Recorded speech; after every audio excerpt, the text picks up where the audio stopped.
Are you here for the LO information session? Join in. Grab a seat. Hi besties, welcome back. In today's video, we are doing something a little bit different. We're getting more educational. We are going to be talking about the outline of the CAT life orientation assessment, basically. The common assessment task. That is what it's called. It's the final paper that you'll write in life orientation, and it sums up your high school career. The paper is 100-mark question paper written for 2.5 hours. You get that? You get that? All the topics that you did in grade 12 life orientation are going to be examined in this paper, and it may include about 10% of the content from grade 11. Foundational underpinning knowledge is what they call it. So this could include things such as lifestyle diseases, the role of sports in nation building. We did physical education in grade 10 and 11. Those are some of the things that could be assessed as part of this. And there's going to be various questions that are incorporated. Some are going to interlink topics you've covered. So from the previous papers that I've seen, and I've been tutoring life orientation for the past 5 years, I've identified that the CAT doesn't really check. It looks at your understanding of certain concepts, but most importantly, it wants your application in terms of particular context that they will give you. For example, we're going to look at some question papers as well so that you see how they want you to apply that. And then there are 3 sections to this paper, and I want you to listen very carefully. Section A is 20 marks, you answer everything. Section B is 40 marks, you answer everything. Section C, you have freedom. There are usually 3 questions, I think, if not 4, I think 3. You have to choose 2, and you write like an essay format about them. Then that comprises your 100 mark for the paper. Everyone will be writing this paper on the same day. If it happens that you cannot make it, there's going to be another paper for you. You're not going to write the same.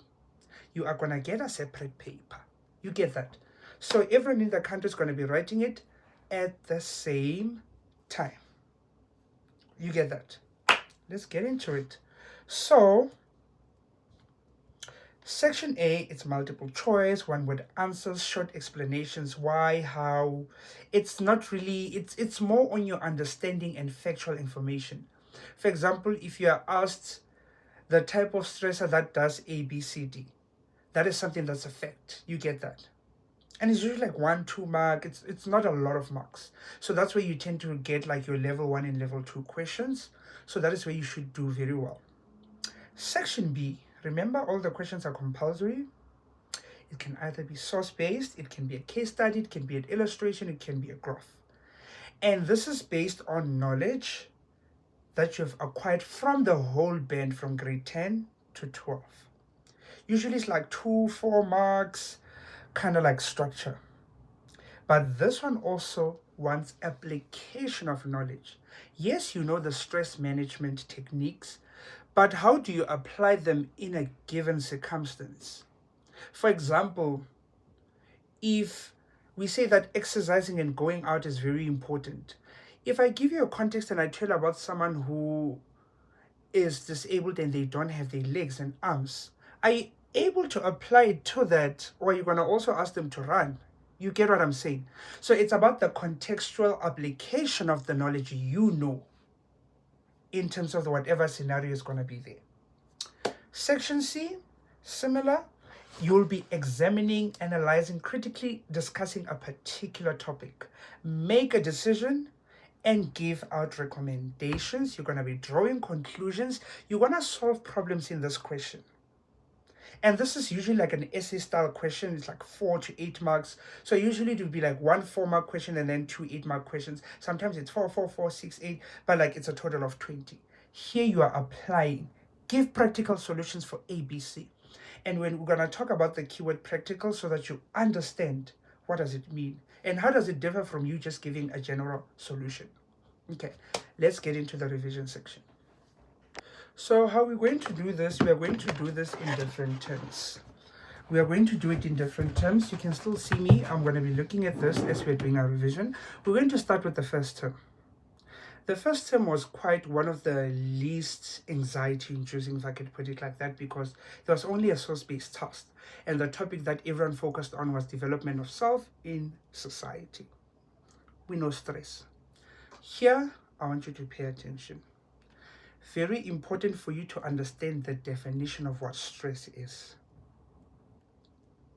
And remember that there's internal and external stress.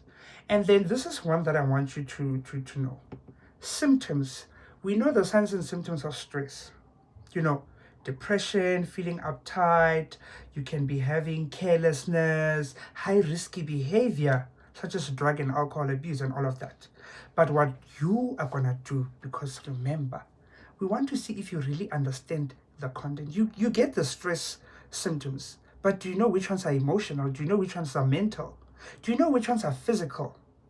That is where you are going to go a bit hard. You need to know what we call good and bad stress. Good stress is called eustress, EU stress. And the negative stress is called distress. Biological term, section A. You need to know what a stress versus a stressor. A stressor is a chemical or a biological reaction to an environmental condition, causing you to stress. Stressors also, there are 4 kinds. We have the physical, environmental, social, as well as emotional. You need to know all of these. For example, poverty is an environmental one. But also poverty could be something that could also be, like what I'm trying to say is that some of them will fit into more than one. For example, social, it's caused by people around you. You get that. So you're bullying and all of those things. Environmental, things that cause irritation. For example, let's talk about this one and then you guys tell me in the comment section. If I have poverty, would it also count as an emotional stressor? Think about it. And then stress management. We know why it's important for us to manage that. Because remember, there are 2 stress hormones in the body, the cortisol and adrenaline. You need to know those 2. And adrenaline is that hormone that gets activated in a flight or fright. Those that do life sciences, you know. So if your body produces too much of that, it will damage your body and contribute to chronic diseases such as high blood pressure or hypertension for those that do life sciences. You get that? Cortisol is a hormone that also gets produced in terms of fear, when you have fear, and it ends up resulting in anxiety. I hope you know this. You know the techniques: feel good about yourself, meditation, exercises, avoiding excess caffeine, illegal drugs, tobacco, being assertive, your to-do list, cutting them down, breaking things into smaller sections. That's standard. They will ask you to apply to a particular situation, and if they do, you need to know which ones might be applicable. For example, we did that example of the disability, but for example, if we look at these management techniques, they are not always applicable to anyone. You know, if I'm staying with my parent and they're stressing me out, you can't say I should avoid them. I can't avoid them because I'm staying with them. So it's not really an applicable solution to that scenario. You get that? So we want to see, are you really a human being? Are you able to care? Do you care? You get that? And then conflict. One thing I'll tell you about conflict is when there's a disagreement or opposing viewpoints, either within yourself or with other people. There are 2 kinds and you need to know them. Intrapersonal, within. Interpersonal, that is you and me, we are fighting. You get that? And then we have the conflict resolution skills. Sometimes, let me tell you, this is where sometimes they like to catch you. When they look at the conflict resolution skills, sometimes they will give you the heading. Like, for example, tell us how using I statements can be used to solve conflict. You see, now they are boxing you into you giving an answer focused on just that one. Sometimes they'll say, how does relaxation help with stress. You get that? So make sure that you understand all of these.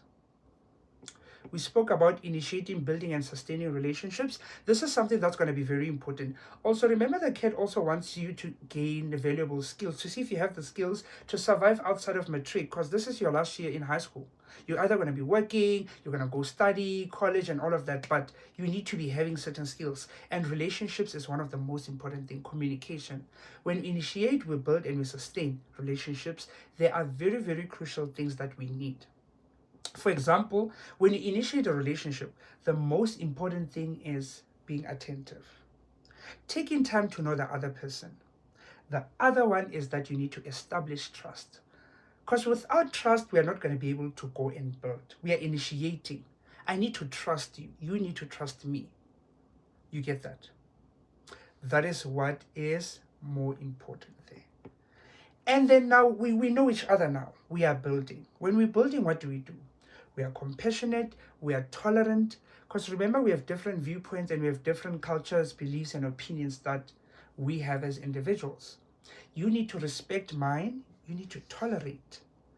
But now we are building, this is us building the relationship. You get that? Trust is very important. Treating each other with respect and being tolerable. So, tolerable will fall under sustain. Sustain means that we've initiated a relationship, we have built it, now we are sustaining. You have friends, but now we need to sustain the friendship or else it's going to break. You need to tolerate me, I need to tolerate you, I need to be compassionate, I need to be honest, and I need to trust you. You get that? And then now there are 5, and I need you to know all of them. 5 ways in which you can build and sustain communication. There's effective communication, 2-way. Effective means you talking, I'm listening. I am listening not to reply, but listening to hear what you are saying. You get that? For example, if I tell you that I don't like that you do a certain thing, you are listening to the fact that this thing is hurting me, and not the fact that you feel offended by what I'm saying. You are listening because you want to hear how I feel. You get that? There's personality, there's attitudes and values, there's acceptance of responsibility, appropriate expression of views and feelings, respect the feelings of others. Brief summary of these, because there's a lot of things we need to cover. Remember the personality that you have. Personality, if you are introverted, people might see you as someone who's uninterested. As a result, they might not really want to communicate with you anymore. But if you're someone who talks, people might be like, oh, you look friendlier. You get that? People always say people have a resting what face. You see, something like that. Attitudes and values, how you think and you act, is very, very important. If you believe you're superior than everyone else, no one else is going to want to be with you. You get that? Acceptance of responsibility means accountability. Understanding that what you did hurt someone else, it's not about you feeling offended, but it's about you understanding that this is how they feel because you did a certain thing. Appropriate expression of views and feelings. If you have a certain feeling or view about something, you have to express it in the most responsible way. Respecting the feelings of others. When you show that you respect them, they'll also respect you, and the communication will be effective. Now, this is also one that's very critical. That transition from school to post-schools. What are some of the changes that could happen? You need to think about those. For example, we know that in high school there's alarm bells, and all of that. In high school, teachers will chase after you to submit activities. Post-school, if you're going to work, your boss, you are getting paid. You have to do the job. No one is going to follow you around. If you're in university, no lecturer is going to force you to come to class. So this topic brings about change. What can you do about change? Go and read about that, but know what are positive and aspect things of change. Remember, change can be very exciting. It keeps life very exciting. It leads to more opportunities, more growth, but also it can be threatening, it can be intimidating, it can be scary, and it causes you to be stressed. You get that? So go and find out the benefits of change, the opportunities. We just spoke about that. I want you guys to go look at the life cycle. From when you are a baby, a child, a teenager, a young adult, an adult, a grandparent until you get that. These stages of development are marked by certain rituals which depend on certain traditional practices that your culture follows. You get that? For example, there are certain rituals that are done for a child, or in the Zulu culture, for example, if a girl now gets into womanhood, there's usually a ceremony that gets it done. You get that? So it's those kind of rituals that are done. Excuse me. Those are the kind of rituals you need to know. And the rituals are also called the rites of passage. That helps make it easier for one to transition from one to the other. And usually you'd find out there are ceremonies, umemulo, all those kind of like ceremonies. I think the memulo is the only one that I actually know. Mention some other rituals or traditional practices that other cultures follow. You get that? They are also a way to teach values, certain values. For example, when you're becoming a woman now, they'll be teaching you certain things about, getting into womanhood, this and this and that. Same with men when they go to initiation school. They are now getting into adulthood or manhood, and they're being taught certain things, That is why it's important. And also remember, in the different stages, we have different rights and responsibilities. But the responsibilities change with the stage of development you are in. A lifestyle plan. We did lifestyle diseases in grade 11. Remember that 10% I spoke about? Go and find out what are the aspects of a healthy lifestyle plan. It has physical, nutritional, outdoor, sleep, abstinence, safe sex, avoid harmful substances, and all of that. Go and find out the various elements. Those that I just mentioned. I want us to go to something that is very crucial. Study skills is always there as well. You need to know what an assessment is. You guys are writing assessments. It's a continuous planned process for gathering information on achievement of a certain subject.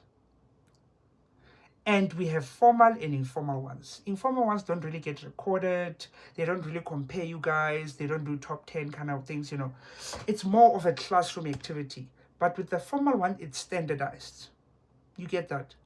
And by standardized, we mean that if you're writing an activity on DNA, it's not standardized in the sense that it's going to have a fair amount of level 1, level 2, level 3, level 4 questions.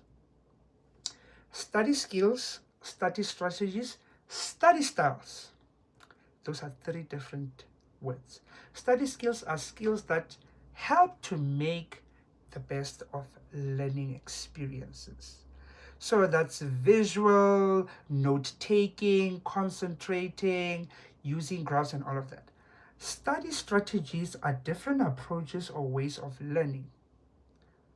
You get that? Are you summarizing? Are you mapping it out? And then study styles are ways one uses to get information in and out. So are you a visual? Are you auditory? Are you kinesthetic kind of learner? You get that? Grasp those 3. The study habits, this leads to now talking about common exam mistakes. Successful students have certain habits. Turning off your phone when you study, reading your textbook, not cramming, giving yourselves breaks, being an active learner. You get that? Getting enough sleep is very important. Exam writing and essay writing tips are very important. Go and look at that. I'm not going to discuss that. Presenting a question papers, you'll also read that on your notes. Keywords are very important. For example, if we say critically discuss, it's not the same as explain. You get that? So it's very important for you to go again to the exam guideline, because the exam guideline will tell you what each of these keywords mean. For example, if we say explain, you are giving a detail, making it understandable. But if we say evaluate, you are giving your own opinion, giving evidence to support that evaluation. You get that? You hear that? And they can say, instead of list, they can say enumerate. It's the same thing, just a different word. It's very important for you to understand keywords, because if you don't know what the keyword wants, you don't know what to answer. We get that. Very important. Very, very important. Common mistakes that people make in the exams, very important for you to check that, especially since you're about to write your final exam. And why is it important for you to have your NSC? Go and find out more about that. Job applications and job application tips, that is quite straightforward. Unemployment. Unemployment. You need to know what it is and what causes it, and the impact. The impact. Social impacts, economical impact. Very important. And what are innovative ways in which people can actually counteract unemployment? This brings in volunteerism, e-businesses, part-time jobs, becoming an entrepreneur, community work, doing informal jobs, signing up as a temporary employee, get a job agency. That is ways that people can do that. And you need to dwell into this. But also now there's the financial and social, there's the social viability of entrepreneurship. Because remember that entrepreneurs really go through a lot, especially in terms of getting funding. You get that. And also there is a tax obligation. There's the South African Revenue Services. When you earn any income, they take that. So even when you have a business, they take that. So for example, if you see a job and then they say you'll get 300,000, you're not going to get the full 300,000. A portion of that will go to SARS, because remember, the income tax is the government's main income, and that funds end up being used to fund certain things such as schools, hospitals, roads. Like they build a lot of facilities, also for salaries of government employees. And then there is a threshold. A threshold means that if you earn below a certain amount, you do not have to pay tax. And also, we don't pay the same amount of tax. Depends on the money that you make. Let's talk about corruption and fraud. This is a very critical topic. Very, very, very critical. But the forms of corruption: bribery, collusion, fraud, nepotism, embezzlement. Terminology, section A. Are you listening? Also, you need to know the impacts of corruption on the individual, social, economical, we also know on the company and on the community and in the country. How is it affecting us if you're doing corruption? You get that. Economically, what does it do? What does that do? You need to understand that.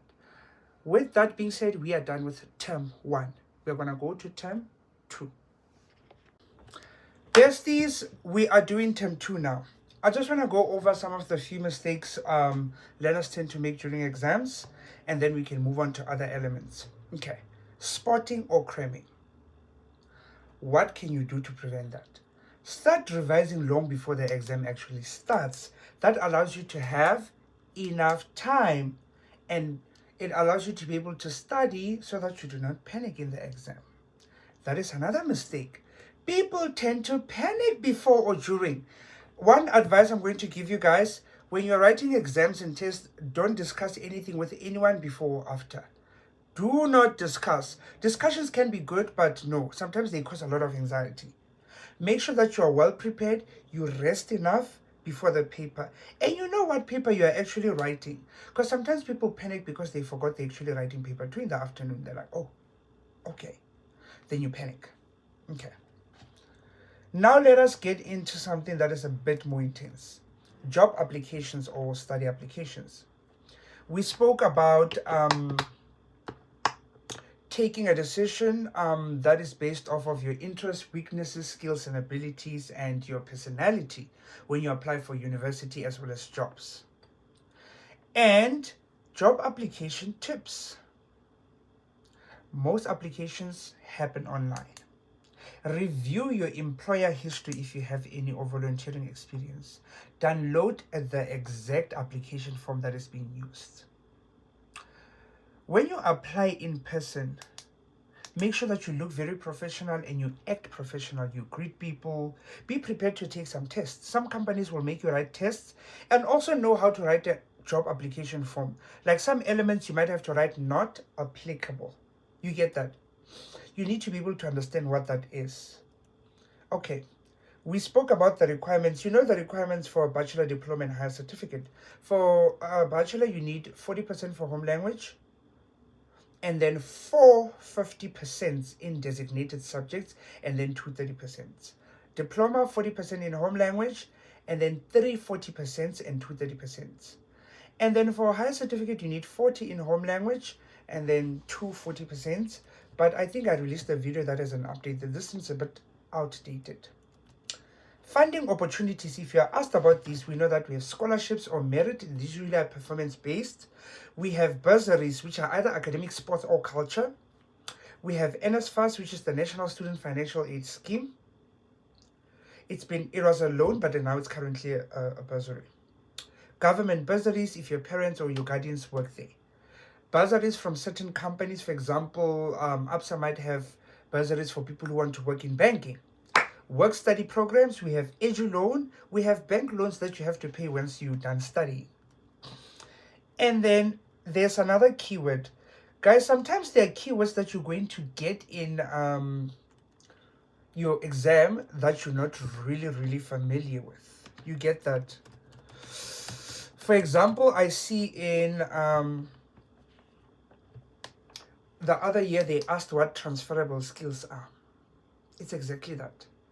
Skills or competencies that you can transfer to any job or role or industry.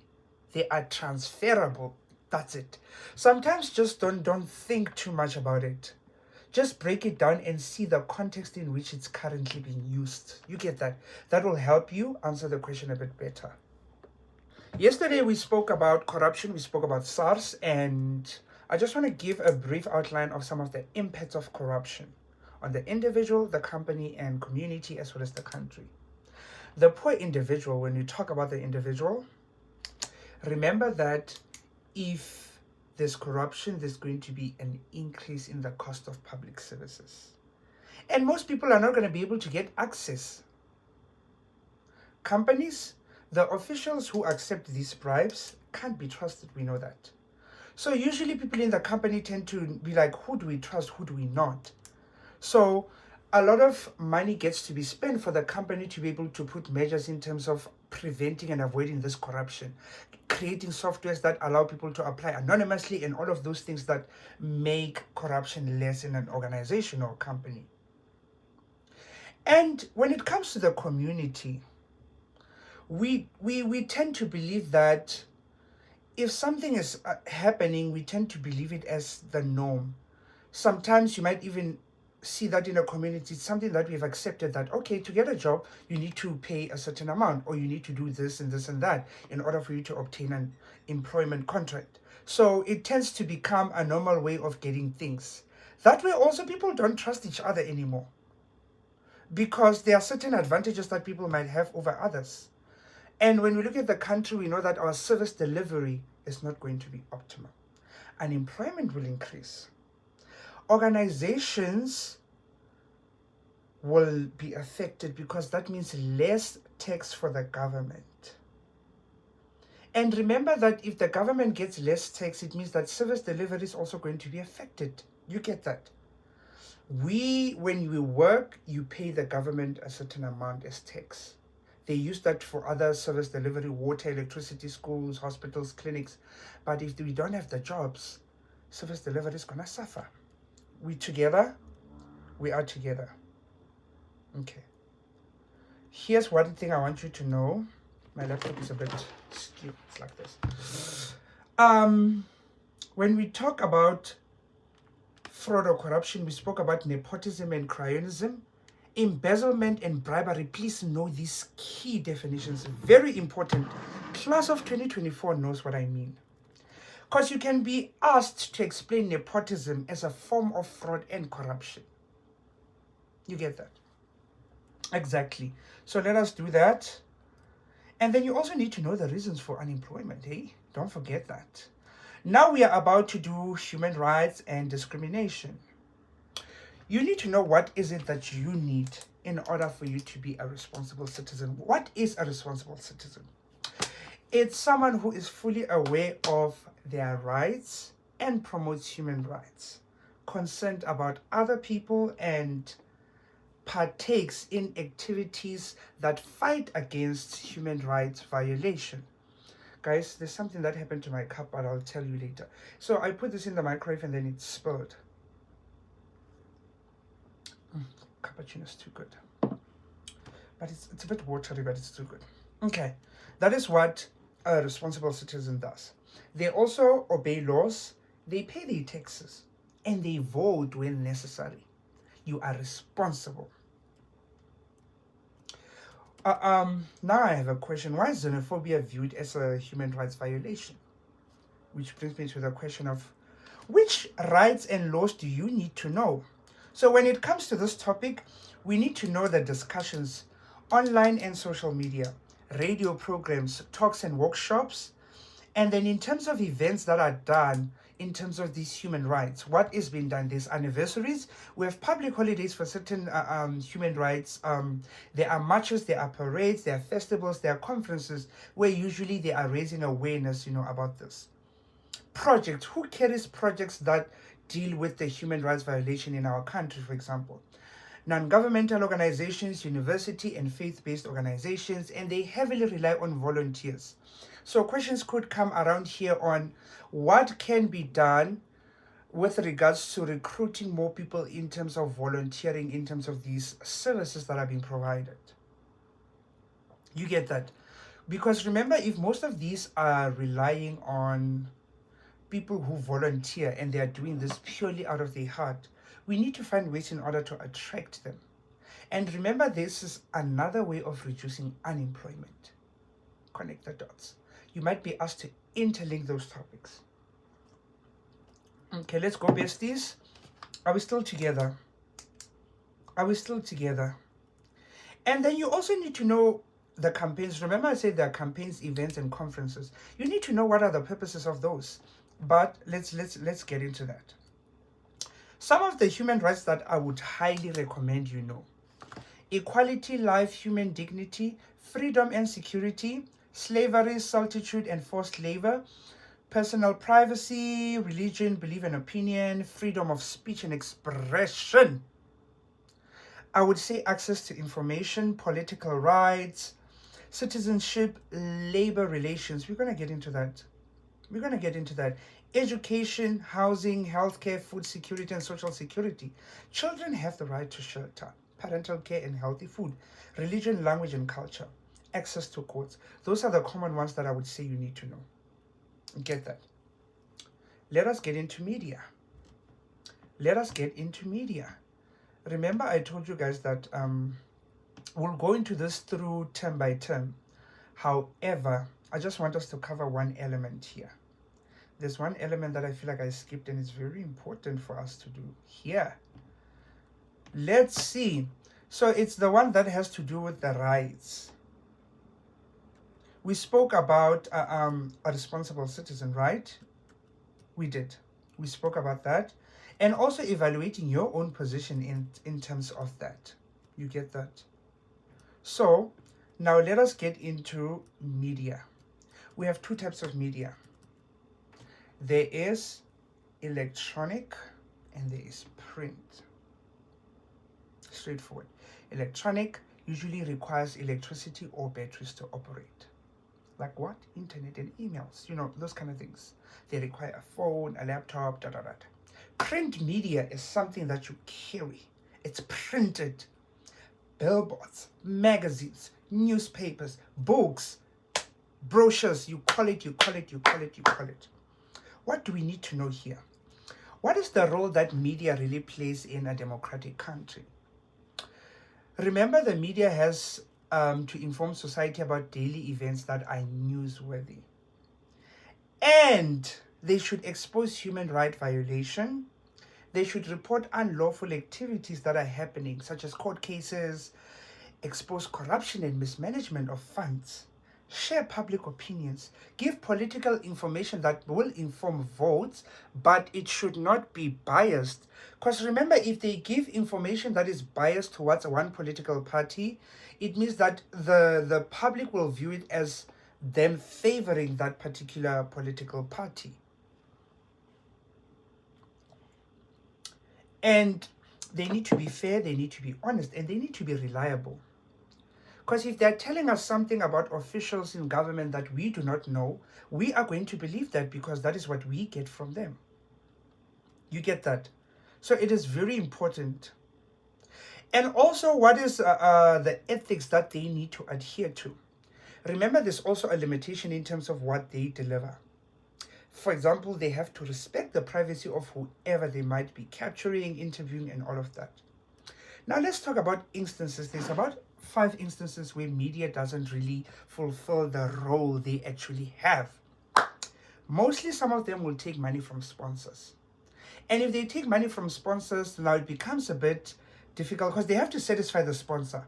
If the sponsor is sponsoring the media, then you cannot really write negative things about them. So they might withhold certain information. And that is not fair representation. Sometimes they entertain rumors, gossip, scandals, sex, violence, rather than sticking to facts. You get that? We might not necessarily need to know people's sex scandals, gossips, and all of that, since it is not really necessarily applicable to the public. You get that? If Beyonce was doing ABCD with, we don't need to know that. You get that? And also, political news these days has been associated so much with personality that they publicize the politicians' private life so much that they do not focus on the work that they actually do. You get that? And the other one, they may be biased. We just spoke about that. And some of them may actually exaggerate certain things. And if they exaggerate that, that might cause fear in the public. It might cause panic. For example, recently there's been an outburst of news that there's been antiretroviral medication found in water somewhere in the country. That causes panic because people don't know where. Now it intrigues you to want to go and read, and it causes fear. You get that? We spoke about freedom of expression, means that you express your ideas and opinions freely through speech, writing, or any form of communication you prefer. However, you do not do propaganda. So spreading information to hurt other people or being manipulated for war. Please know that word is propaganda. It means that you do not use hate speech. You do not use a racism language. You do not use language that discriminates. You don't encourage people to take part in violent acts. Protection of state information. So, let's talk about being a whistleblower. A whistleblower is someone who basically reports illegal or informal activities of an organization. But now, how are they protected? And what are some of the concerns they would have if they were to become a whistleblower? Remember that when you become a whistleblower, you are giving out information about a certain organization and putting them at compromise. That means that these people might not want you to be here. You know what I'm talking about, right? Why are you talking about us? You get that. So your life is in danger. You get that. So that is very, very, very important. But now, while we're talking about media, we need to talk about what they do. Especially in terms of covering sports. We know that when it comes to male and female sports in our country, or just overall, they are usually not covered as equally. You get that? And the female sports are usually underreported. Male soccer is more overly reported, and then female is underreported. So women can be seen from that as being weaker. You get that? They could be considered to be less weaker. Even in terms of sponsorships, a lot of male-dominated sports tends to get a lot of sponsors. You get that? And also in other countries, women have to wear certain clothing that respects their cultures and tradition. You get that? Let us talk about that. There's also a pay gap. Pay gap. They say about only 4% of media coverage in sports goes to women's sports or female sports. And that is not okay. That 96% is by male. You get that? Now let us talk about something that is very interesting. So we're going to talk about ideologies, beliefs, and world views on recreation and physical activity across the cultures. For example, when we look at the Eastern and Western, they believe that martial arts or self-defense are practiced by many people as it is part of their ideology, belief system, and religion. However, in the Western, we see that as people making money. It's a big industry for people to make money. So culture does play a role in this. For example, in certain cultures, if you're good at sports, your social status goes up. It goes up, you are well respected. You get that. But in some cultures, it's not really seen as a way to make money. It's more recreational, it's more social. You get that. So it depends. But also it teaches value in certain cultures. But also it brings communities together. You get that. Are we together, besties? Let us go through the levels of government. The levels of government, we have national, provincial, and local. And each of these have a different role. For example, the National Assembly is the supreme law-making body in the country. And usually it has two houses. There's the National and there's the National Council of Provinces. So national focuses more on the bigger picture, the broader policies, the laws, and the interprovincial issues that happen so within provinces. You get that. Wherever, when you look at provincial, they focus more on the provincial aspect of provincial legislation and the services within the province. And then the local would look now in the services of that particular local region. And they make sure that the provision of services to community and they promote social and economical development in the area. You get that? So if you are asked a question about who would be the best person to go in terms of ABC, for example, if there's problems with service delivery, it would not make sense to go to national because they deal with the laws. They make the laws. So local would be the best thing. You get that? We spoke about that. And then now, when it comes to the responsibilities of the government, remember that there are different departments. For example, there's the Department of Women, Children, and People with Disabilities, and they support people within that broad category. The Department of Water Affairs deals with ensuring that we have clean, fresh water. We have access to that. You get that. Department of Health coordinates all the healthcare services in our country. The laws that you need to know for your exam: National Water Act, National Health Act, National Environmental Act, Meat Safety Act, Environmental Conservation Act, the Consumer Protection Act of 2008. You also need to know that. You get that? Okay, we've spoken about that. I'm just trying to surf and see if there's anything important. Okay, mission statement is something that people tend to overlook, and these examiners don't overlook it. They set on those things you guys overlook. What is a personal mission statement? It's a description of you and the things that you value. You get that? And it's really for you to explore and get a better idea of your values, dreams, and the goals that you have set for yourself. What are values? Values are basically things that you consider to be very important in life. It's not about the next person, your parent, your teacher, your parent. No, it's about the things you consider to be important to you. You get that? You need to have your own value system. And it is very, very important. For example, someone's value might be academic success. Someone's value might be family. You get that? So you make your own values. But why do we need to have a personal mission statement, a description of us and our values? It gives you a sense of life, and it also gives you control and structure in your life. It guides you in terms of life. For example, if your priority is family and you get a job abroad, you likely would not going to take it because you value family so much. Someone who values career might take the job offer because family is not such a big priority for them. We get that.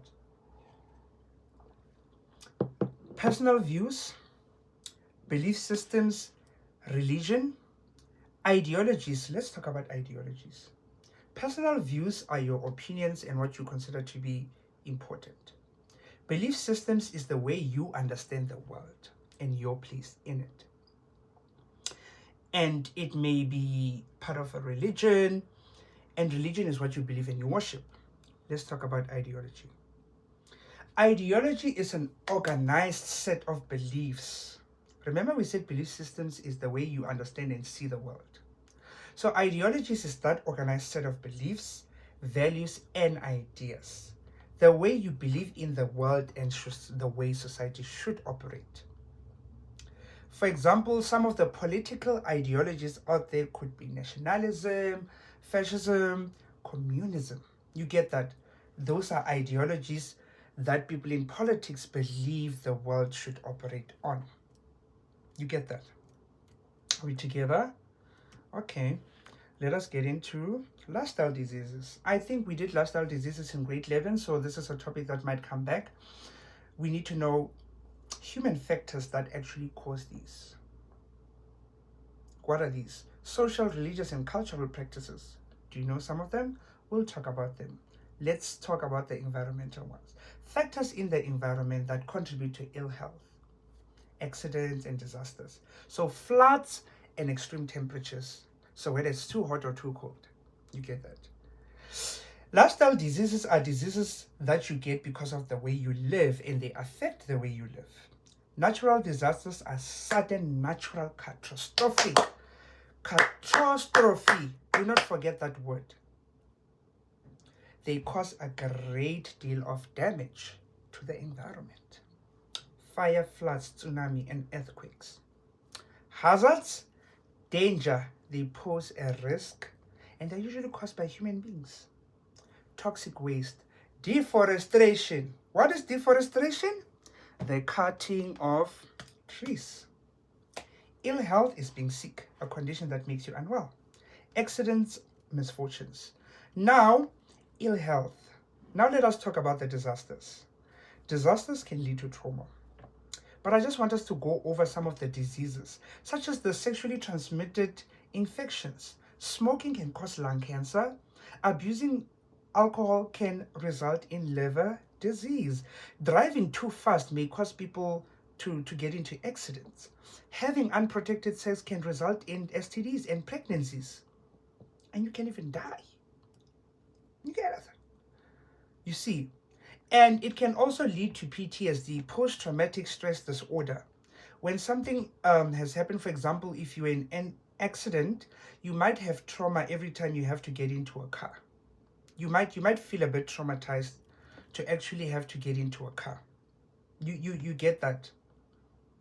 Okay. So let us go in. We are not going into depth, but we just touching just a little bit. We spoke about the lifestyle diseases. Cancer, that's when you have abnormal cells growing in your body. Hepatitis B means that you have an infection of the liver. We spoke about alcohol. Hypertension is high blood pressure.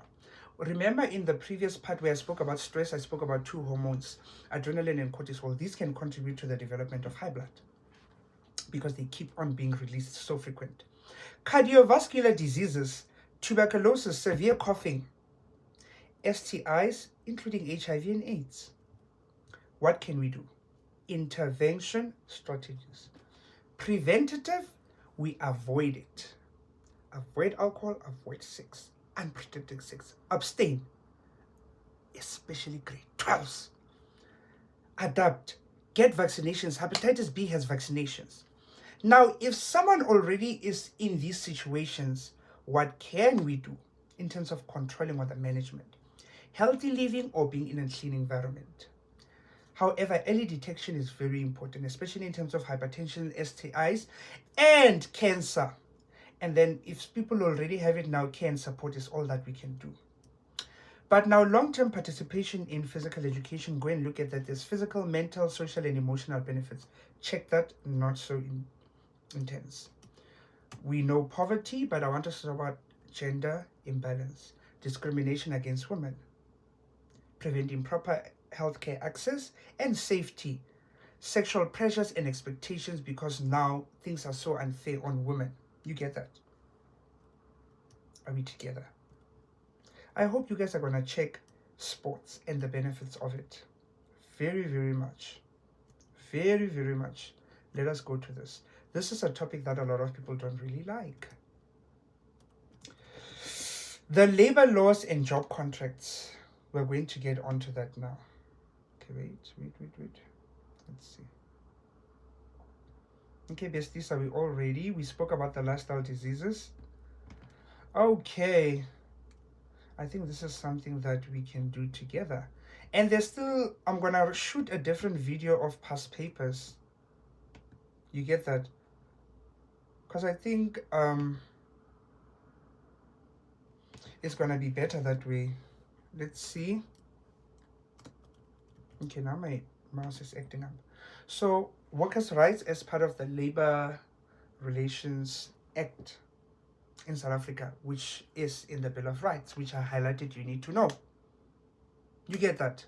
So the rights that workers have and the rights that employers have, as well as the obligations of both of these parties. They both have an obligation to keep in agreement to the job contract. You get that? And as an employee or a worker, you have to give the employer their money's worth in terms of you during the work and not staying away without valid reason. You get that? And they have to also apply equity. Remember that when we deal with certain keywords, it's very important that we understand what it means. Like when we say equity, it's basically understanding that people have different circumstances that they find themselves in. For example, there's a typical example that always goes up on textbooks of a tall and a short person looking over a stadium, and the tall person can actually see, but the short one can't. So equity means that you will give support to the one who's short so that they're also able to see, because the tall one doesn't need a lot of support. You get that? So that is what equity means. So the minority is also considered thoroughly. And then the conditions of service are the conditions are the terms and conditions of the work that you do. For example, a lot of jobs would say you need to work 40 hours a week, which is like 8 hours a day. And usually they will tell you that if you work overtime, there's a certain amount that you need to pay. There's also certain contracts that if you come late, if you don't tell why you're not at work and all of that, they can be used against you. So it's very important for people to read that. And the labor laws govern that.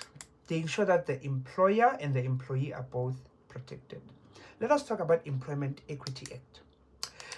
It ensures equity is achieved and maintained in the workplace. The law promotes equal opportunity and fair treatment in employment through elimination of unfair discrimination, to implement affirmative action measures to redress the disadvantages of designated groups. That thing that I just spoke about. And then affirmative action, what is it? These affirm, this is what affirm means. Affirmative action are measures intended to ensure that a suitably qualified employee from a designated group has an equal employment opportunity and equitably represented in all occupations.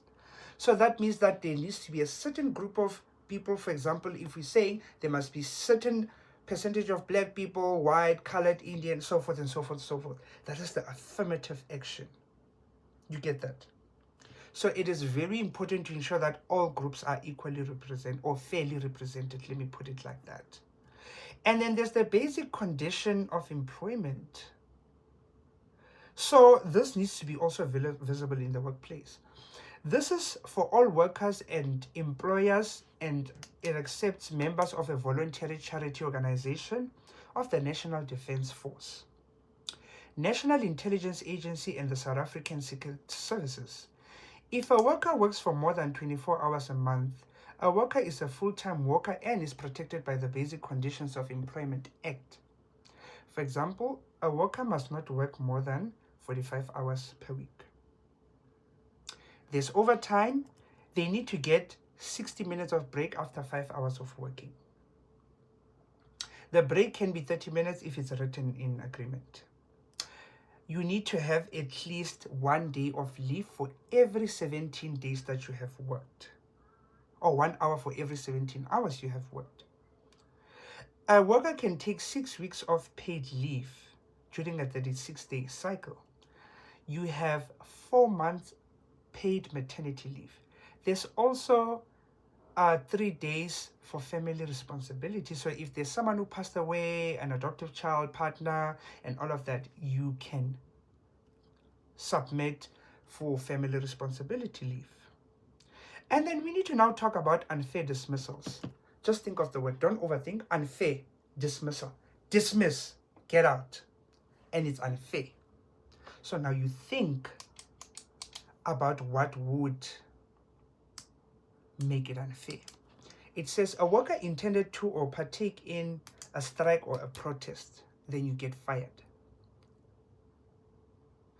Or a worker intended or did take action against an employer by exercising their right or taking part in a proceedings. An employer is pregnant or intends to be pregnant and they are fired. That is unfair. An employer is discriminated because of race, gender, ethnicity, social origin, color or sexual orientation, age, disability, religion, conscience, belief, political opinion, culture, language, marital status, or family responsibility. If someone is dismissed because of these, then it is unfair. You get that? And now, how does it affect the business? Because of the Labor Law Act, there are structures in place to make sure that if people are being unfairly dismissed, then they can go to CCMA and the Department of Labor. You get that? We spoke about the maternity leaves and all of that. Make sure that you know what the Basic Condition of Employment Act is. We just spoke about that. And then the Employment Equity Act. We just spoke about that, and I see a question here about the aim of it. We're going to talk about it.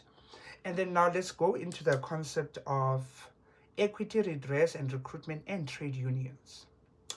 So we know that our labor practices in our country have been known to be unequal and exploitative, meaning that they exploit you. They take more from you than they give you. There's been a division between black and white people, you know. So previously, white men used to be the main people who were getting jobs. So now there's an effort to redress. Redress. You are dressing again. So you are readdressing that thing of white people only getting jobs. So what is the difference? There is affirmative action, which deals with equal employment opportunities and equal representation in all occupation groups. But employment equity has to do with the number of workers from different groups. And employment equity is achieved through affirmative action. So affirmative action is what you do to achieve employment equity. Because employment equity is to say, okay, we have so many white people, we have so many black people, so many Indians, so many this, so many that. You get that. Now let us get into the recruitment process, because this is a topic that a lot of people also tend to be like. So recruitment refers to the process of getting the right person to apply for the job in a company. And the main of this is to get a number of qualified or skilled people to apply for a certain job. It needs to be fair, confidential, promote diversity, and achieve quality in the workplace. For example, they'll determine the client's recruitment needs.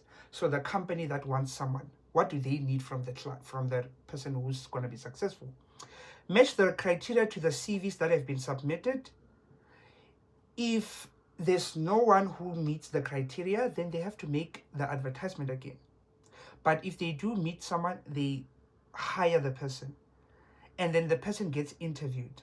And then after the interview has been finalized, then they get final letters.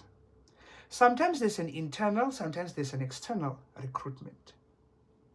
And there are different ways in which recruitment can be done.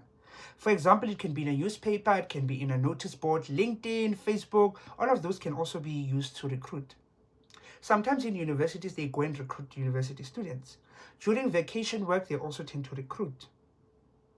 Making use of recruitment agencies. Recruitment agencies are companies that basically recruit on behalf of someone. For example, let's say UCT wants to hire someone and then they ask me with my company to do the whole recruitment process for them and then just give them one person who will get the job. So there is internal and external. So internal means that you are already in the company but you are applying for another job in the company. External means you're not part of the company, but you are applying to be part of the company. We need to know the job description. It usually tells the title, the location, and the duties of what the person will do. And then there are job specifications. These are specific qualifications, skills, and experiences needed for you to do the job. So the degree or the qualification, the personal attributes, and the work experience. And the selection process means that they will now be choosing based off of those things that I just mentioned. Now let us talk about trade unions. Where do trade unions fit in all of this? Trade unions are basically organizations that represent the interest of members in the workplace. There's the SATU for teachers, there's the NAMSA for the mine workers, and then what's the one for healthcare workers? I forgot.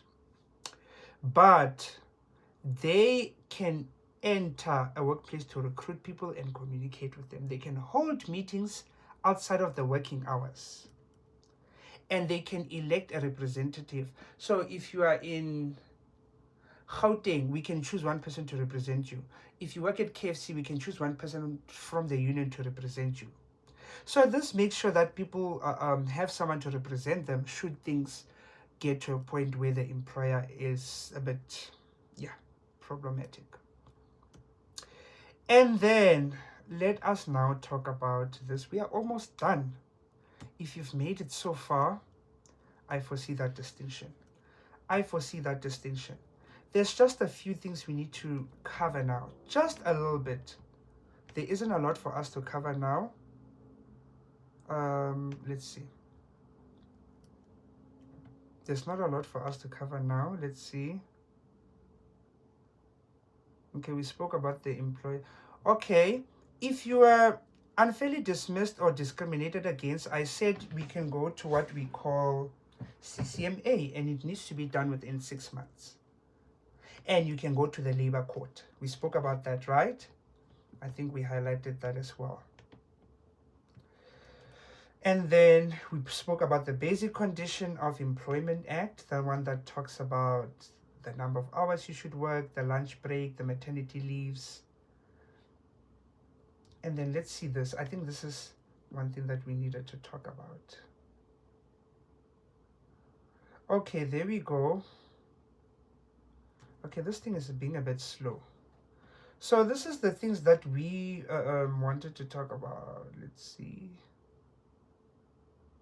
Okay, we spoke about overtime. That's the hours that you work outside of the hours in your contract. And now, if you get a pay slip, what should it have? It should have the company's name and address, your name, and the period of payment, like for what period are you getting paid, your pay, the deductions you have, and the actual amount that is being sent to your account. And it must also include your ordinary and overtime pay, the number or hours of overtime that you did, also on Saturday and Sunday. And then your employer cannot deduct anything from you unless if it was written. And then if you end up leaving the job, for people who are going to work next year, not going to university, you only need to serve 1 week of notice. So a notice means that this is the time you tell the company you are leaving them for another job. So if you've worked for 6 months or less, you only need to serve 1 week. If you've worked for more than 6 months but less than a year, 2 weeks. You need to serve 4 weeks notice if you've worked for a year or more. The notice needs to be written. But if you can't write, then you can give a verbal one. You get that? Okay, I think we've covered quite a lot of these things. Let's see, bestie. Okay, we spoke about recruitment processes and why they need to be fair. The value of work. Why do people work?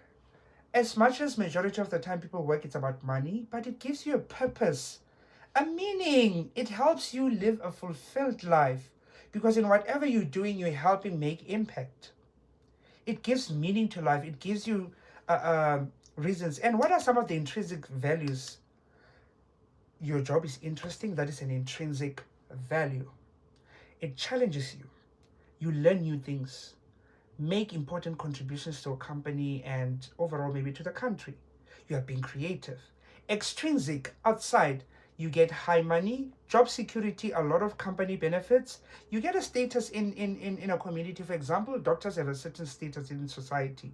Ministers have a certain standard. And then time with family, hobbies, and also your social ranking just goes up. You understand that if you have certain jobs. So those are some of the things that you need to focus on, especially in terms of if they ask you questions about work. We spoke about the recruitment processes and what they do right. And then what else do we need to do? Because I think we are done. Okay, that brings us to the end. I hope that I covered everything. I'm going to be releasing a separate video that will just cover past papers. We'll be going through common past papers and then going through how to answer the questions. You get that? I just want to see the topics here so I see that I actually covered everything. Okay, let's see. I think we covered everything though, my besties. Let's check. Besties, let's see. Okay. Yeah, it seems like we covered a bit of everything, but I'll just confirm if there's still something I haven't covered, of course, then I'll go back. Well, let me check. Oh, there we go. There we go. Let's see. We covered development of self in society, the life skills, adapting for lifestyle choices. Stress management, conflict, human factors causing ill health. We spoke about action plan for lifelong participation in physical activity, and I said you're going to check the benefits. We spoke about social and environmental responsibilities, environments and services which promote safety and healthy living. We spoke about responsibility of the various levels of government. We spoke about personal mission statements. We also spoke about democracy and human rights. We spoke about what it takes to be a responsible citizen, the role of media in a democratic society. We spoke about ideologies, beliefs, and worldviews on recreation and physical activities across cultures and various genders. We spoke about career and career choices. We spoke about commitment to a decision taken, locating work and study opportunities in various parts of the world. Reasons for unemployment. We spoke about elements of a portfolio plan after school. We spoke about study skills. We said that you're also going to look at physical education. Most importantly, go and check the safety issues. Another thing that I just realized we did not cover is the elements of a job contract. We did not speak about the elements of a job contract, and that is very, very critical. So I just want to see if there's a segment on it here, but it is okay. Let's see.